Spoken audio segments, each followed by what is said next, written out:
Second, one egg that a woman produces every month. And that, if it does not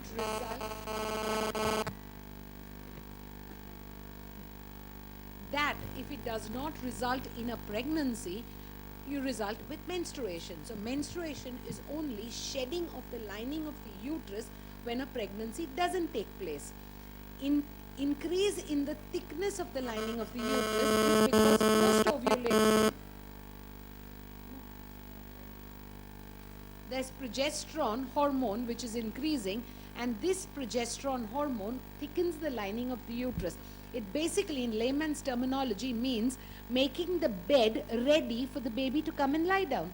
So implantation to take place, that's all that there is. And what gets shed out is that lining which is getting shed from no ovulation, from no pregnancy.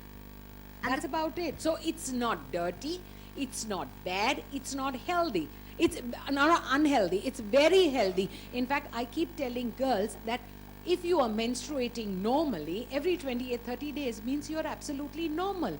It's when you are not menstruating, that's when the trouble starts. Yeah. So do your patients, because you have urban patients, you have patients from Bombay, and do they already know all this? Are they well aware? Are they in fact open to talk about it? Or I will divide them into two groups. There'd be that younger class of patients, or that younger lot of girls who have very easy access to the net. They are all very well informed. It is that Jenner which is not really very happy with going on the net and checking stuff, and who believe मेरे दादी ने किया, मेरे mummy ने बोला, इसके लिए हम चलते बने. That class is very prevalent today, and they have got preconceived ideas or notions which is carrying forward, which is causing us a problem not only with menstruation, with all of anything to do with a woman, because they feel it is their prerogative. And pregnancy is the biggest problem for us, because ghee khaoge to bachcha slide out hota hai. Now you give me scientific evidence or some reasoning, how can ghee be excreted in the vagina? No way. We just you shed light on the conversation we were having earlier over coffee before we met, before we all reached here. We were sitting and having a cup of coffee waiting for everybody to arrive. I was actually appalled.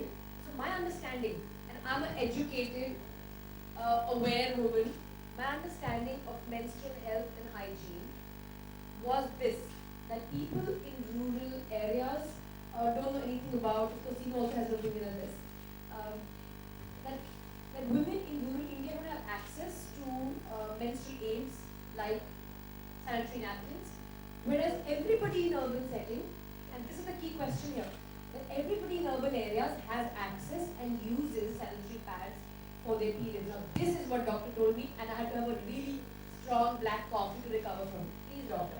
I can guarantee you we have a very big class or a large number of people who will use non-hygienic methods or unhygienic methods, like using a cloth but repeatedly using the same thing without being able to clean it properly. See, using a cloth is not wrong. Please don't get me wrong that I'm promoting use of a sanitary pad.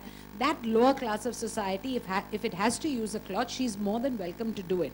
But she has to wash it regularly, change it every 4 to 6 hours, dry it in the sun, which is extremely important. But menstruation is taboo. It is not something that she can do. So that is a dirty piece of cloth. She's not allowed to dry it or expose it to sun.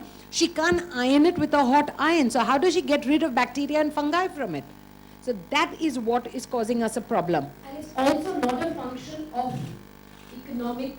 Not at all. Not at all. I mean, there are sanitary pads which are available, which are relatively very, very cheap. And you will find women, and I can go on record saying this, they possibly wear solitaires in their ears and use.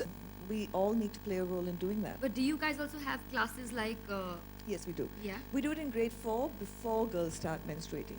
Okay. So that there's, and we do So is with- it like a sex education class, or yeah, is it it is. It's a sex education class, come awareness of, we call it Chupi Todo, good touch, bad touch. Because a lot of boys and girls don't know good touch, bad touch. In fact, I was looking at something today which said the statistics are 1 out of every 6 boys is sexually molested. in some form or the other, and 1 out of every 4 girls. And so you can imagine, and then in urban, rural, both. So to bring awareness around what is good touch, bad touch, and then what is the menstrual. So it's just part of it. We're not giving special attention to the menstrual cycle because then you're bringing sort of a taboo in another sense around it. That is just a natural part of growing up. Okay, great. So coming down to hygiene, which is why we're here. Let's just quickly, some tips, some things, or some misconceptions we have. Yeah, about hygiene. Okay. What can we do? How do we educate people? Yeah. So my team has worked on creating focused attention on promoting hygiene, regardless of what